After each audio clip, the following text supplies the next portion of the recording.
Saudações, bem-vindos ao Primeiro Plano, e no vídeo de hoje a gente vai conversar sobre o aclamado, o premiado e o comentadíssimo Roma, o novo filme do diretor mexicano Alfonso Cuarón. O filme já vem sendo comentado desde o ano passado, quando levou o grande prêmio no Festival de Veneza, e desde então ele vem fazendo aí um burburinho, principalmente porque é uma produção da Netflix. É um filme que ele foi para alguns cinemas numa distribuição um pouco especial, mas ele foi direto para a Netflix, então ele tem essa particularidade. E esse ano o filme concorre a 10 Oscars. É um dos filmes que concorre ao maior número de estatuetas, junto com A Favorita. E é muito interessante você pensar um filme mexicano concorrendo, sendo o filme que tem mais indicações do Oscar, né? E eu já vou adiantar que eu amo o filme, eu gosto muito do filme e isso me deixa muitíssimo feliz. E o filme concorre a 10 Oscars, e agora eu vou ter que colar todas as categorias. Melhor filme estrangeiro, melhor direção de fotografia, melhor atriz coadjuvante, melhor roteiro original, melhor direção de arte, melhor edição de som e melhor mixagem de som. Vamos então debulhar o filme. Vou começar com a sinopse, depois a gente vai conversar sobre as partes técnicas e depois eu quero falar uma reflexão com vocês a respeito do filme, que eu já conversei com muitas pessoas a respeito, já li muitas coisas a respeito também, e eu vou querer deixar essa reflexão para vocês no final. Como eu falei, o filme ele já está disponível na Netflix e vamos para a sinopse. O filme ele vai contar a história da Cleo, que é uma empregada doméstica, babá, de uma família classe média alta que mora num bairro do México chamado Roma, nos anos 70. Muitas pessoas vieram me perguntar por que o filme chama Roma. Por que Roma? Por que Roma? Roma é o nome do bairro que eles moravam. Aliás, o filme ele é bastante autobiográfico, porque o Cuarón escreveu esse filme baseado nas memórias da sua infância. Essa Cleo realmente existiu, ela continua viva inclusive, e todas essas lembranças que ele evoca no filme a respeito dessa mulher principalmente são memórias que ele tem. Eu vi uma entrevista que ele fala que às vezes as coisas podem não terem acontecido do jeito que ele retrata no filme, mas foi a maneira que a memória dele, né, ele era uma criança na época, trouxe. Eu não vou me estender muito na sinopse, porque o filme ele é basicamente isso mesmo.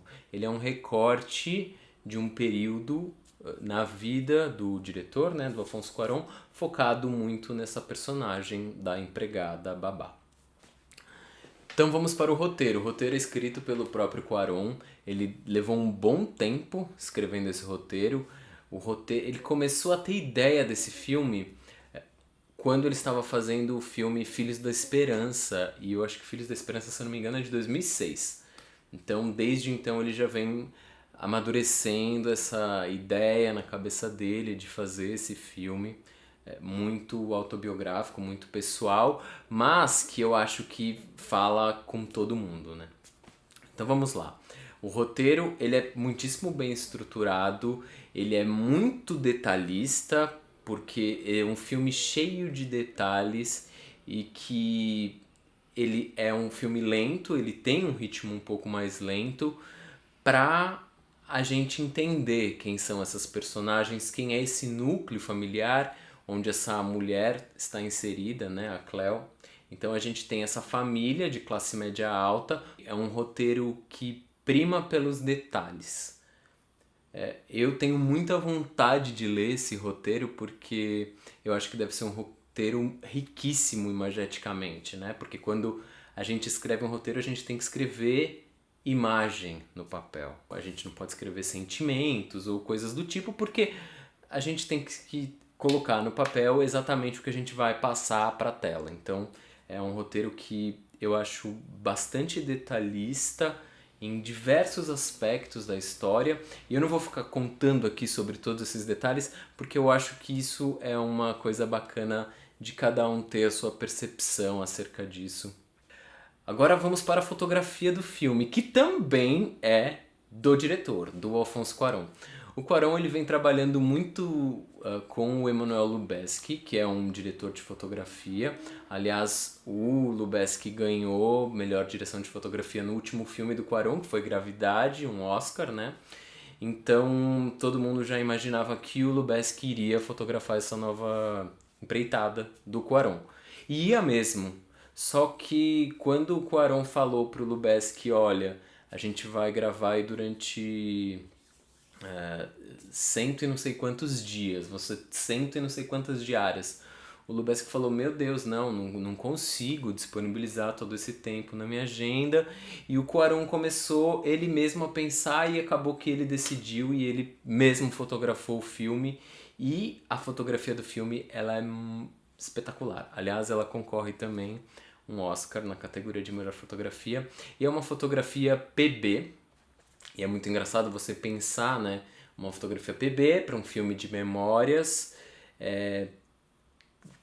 datado, digamos assim. Mas era exatamente isso que o Cuarón não queria. Ele não queria datar o filme. Óbvio que o filme se passa durante esse período, mas ele escolheu filmar com uma câmera Alexa 65, que tem uma qualidade, é uma câmera digital e foi propositalmente digital, porque você poderia falar, vamos fazer um filme com película para dar granulação, mas ele de fato queria uma modernidade nessa imagem. Apesar de ser preto e branco e apesar de retratar os anos 70 no México. Então, é muito engraçado você ver que é uma fotografia PB, só que não existe granulação. É uma fotografia muito limpa, é bastante contrastada em diversos momentos. É uma fotografia linda, linda. E eu li numa entrevista dele, eu vou até colar aqui do que ele falou, que eu achei muito interessante. Ele falou que ele queria um filme moderno que olhasse para o passado. Então, por isso, a opção por filmar em digital, né, com essa qualidade incrível dessa câmera, e filmada dessa maneira que ele filmou, né? Wide, 65, e palmas pro Cuarón. Aliás, eu vou deixar aqui embaixo para vocês lerem, caso vocês tenham interesse, mas tem que saber inglês, porque é uma matéria que está em inglês, de uma conversa que o Emmanuel Lubezki teve com o Cuarón depois que ele assistiu Roma. Porque, não sei, né? Acho que ele ficou um pouco assim... não vou dizer incomodado, mas de fato é uma fotografia linda e é uma conversa dos dois, o Lubezki perguntando o porquê daquela opção na fotografia e não uma outra coisa, e é muito bacana você entender a mente, né, do diretor na decupagem e tudo isso, porque, enfim, né, como o diretor está fazendo a direção de fotografia, ele tem total controle de toda a movimentação de câmera, que é muito precisa. É uma movimentação de câmera milimetricamente pensada no filme. Isso é incrível, porque existem diversos planos que a câmera vira, não é 360, ele mesmo diz, é 380 graus. Mostrando a Cleo fazendo as coisas dentro da casa. A casa, né, é um grande personagem no filme. Então ela fazendo os afazeres dela e a câmera vai acompanhando, girando no próprio eixo, assim, sem traveling. É muito legal, isso acontece algumas vezes, é muito bem pensado. A movimentação de câmera é muito boa, inclusive tem uma sequência final, né, na praia, que é um plano único, que é incrível.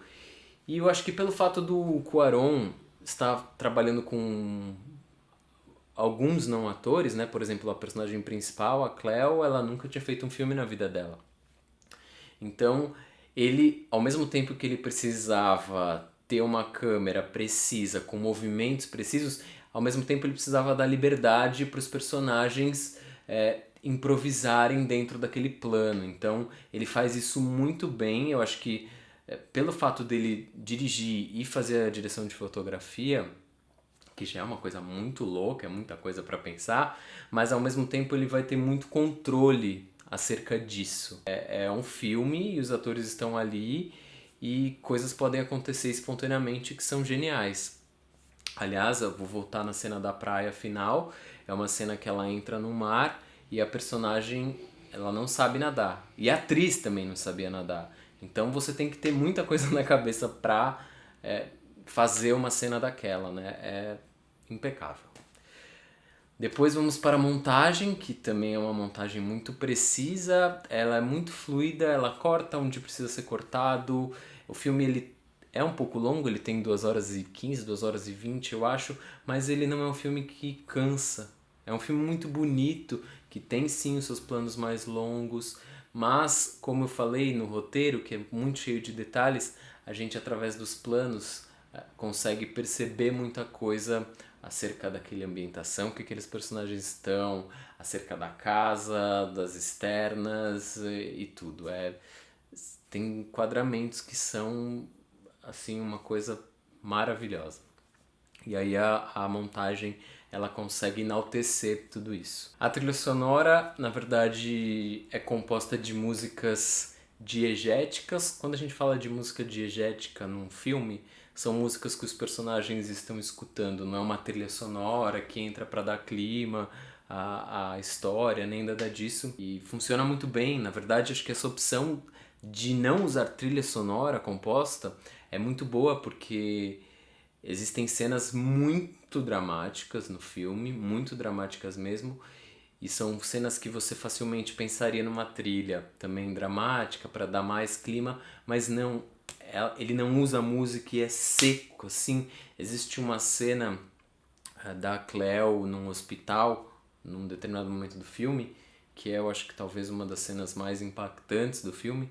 É uma cena totalmente sem trilha sonora, assim, é muito cru, é muito seco. E eu acho que a função disso é de fato de trazer esse sentimento do vazio, do seco, da porrada mesmo, que ele quer dar no espectador. O design de produção é impecável, eles fazem uma reconstrução de época muito detalhada, muito bem pensada e estudada, né? A gente está falando de México nos anos 70, então todas as ambientações que são criadas, essa casa que tem um peso dramático muito forte para a história, todos os figurinos e todos os adereços são, sério. Agora vamos para o elenco do filme. Temos Yalitza Aparicio no personagem principal, da Cleo, e ela faz um trabalho assim emocionante. É uma atuação bastante contida e singela, assim como a personagem é. E eu gosto bastante da atuação de todo o elenco do filme, assim, eu acho que funciona muito bem. A mãe da família, que é um personagem muito importante também, interpretada pela Marina de Távira, ela tá concorrendo melhor atriz coadjuvante por esse filme, eu acho merecidíssimo, porque ela tem um papel muito importante dentro do filme, né, como a mãe dessa família, que tá passando aí uma crise no casamento e tal. Acho que ela consegue entregar um trabalho incrível. E voltando no personagem da Cleo, é um personagem bastante complexo, apesar de ser muito simples. Porque é um personagem que ele traz muitas camadas de interpretação, são essas camadas que eu vou mais tarde, daqui a pouquinho, falar e deixar essa reflexão aí para vocês. Mas é uma personagem que eu li um comentário que eu acho que para mim faz muito sentido, que lembra um pouco Macabeia, de Clarice Lispector, que é essa personagem ingênua, mas não é... Ela é ingênua por ser, pela condição de ser, né? Não que ela seja boba, nem nada disso. É uma ingenuidade pura e que é cruel, assim, eu acho, né? E a Yalitza Aparicio consegue trazer isso com uma força dentro do filme, que eu vou confessar que eu chorei mesmo no final do filme. Eu tava bem com um nó na garganta, assim, entalado. E não é que eu chorei de ai que lindo, eu chorei pela condição dela, né? Que é isso que eu quero falar agora, né? E ela entrega uma coisa assim avassaladora. A minha eu não vi todos os filmes que estão concorrendo de melhor atriz, mas eu gosto muito, muito, muito desse personagem e do trabalho, né? O primeiro filme que ela fez e ela entrega com uma verdade assim que é emocionante. Agora eu vou falar essa questão mais filosófica a respeito do filme, né? Muita gente vê o filme como uma homenagem, uma declaração a Cleo e o amor que ela tem por aquela família e a dedicação que ela dispõe para cuidar dessa família. Mas eu acho que o filme ele é muito mais do que isso. Ele vai muito além e é quase o contrário disso. É claro que ele vai abordar muitos assuntos como as relações familiares, as relações pessoais, a solidão das mulheres, que é mencionado no filme, mas eu acho que o filme ele coloca essa personagem numa situação que ela tá nessa condição de doméstica, de babá ali, inserida dentro daquela família de classe média alta, porque ela não tem outra saída. E isso é cruel, assim.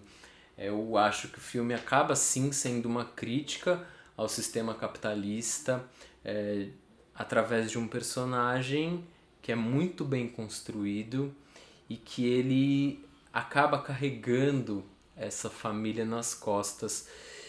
É pesado, assim, você pensar nesse aspecto, mas eu acho que é real.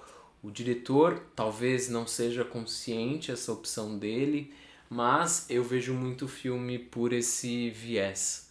Aliás, o cartaz do filme, né, que tem a família abraçando a Cleo na praia, essa cena está no filme, existe um contexto para ela existir, mas é só você ver, né, que nessa cena estão todos em cima dela, né, todos apoiados em cima dela. Isso diz muito a respeito da condição dessa personagem, que é uma personagem que está inserida dentro desse sistema, que é cruel, e que eu não estou dizendo que a família não está nem aí para ela. E existe, obviamente, um carinho, principalmente das crianças, por essa personagem, mas existe também uma arrogância de alguns personagens, da mãe, do pai também, principalmente do pai, acerca dessa condição dessas personagens que é bastante cruel e problemática. E não, eu não tô falando aqui problemática de que o filme seja ruim, mas eu acho muito importante o filme tocar nesses assuntos e ele tocou em mim dessa forma. Aliás, me enviaram um texto de um pensador esloveno que eu gosto muito, que é o Slavoj Žižek, que ele escreveu um texto acerca do filme que vai muito com o que eu acabei de falar, assim, que são coisas que eu pensei, e ele explica isso de uma forma dura, mas eu acho que ele explica muito bem. E eu também vou deixar esse texto aqui embaixo, caso vocês queiram ler. Então é isso, espero que vocês tenham gostado do vídeo, que vocês continuem acompanhando aqui o primeiro plano. O vídeo ficou um pouquinho longo, mas é porque eu tinha muita coisa a falar sobre esse filme. Poderia ficar falando muito mais, porque é um filme tão rico de significados, né, que a gente pode discutir sobre muita coisa, desde discutir cinema e partes estéticas, como discutir filosofia e sociologia e milhares de outras coisas, contexto histórico, enfim. Para todos os textos que eu comentei durante o vídeo, eu vou deixar o link todos aqui na descrição do vídeo, caso vocês queiram lê-los. E é isso. Até mais.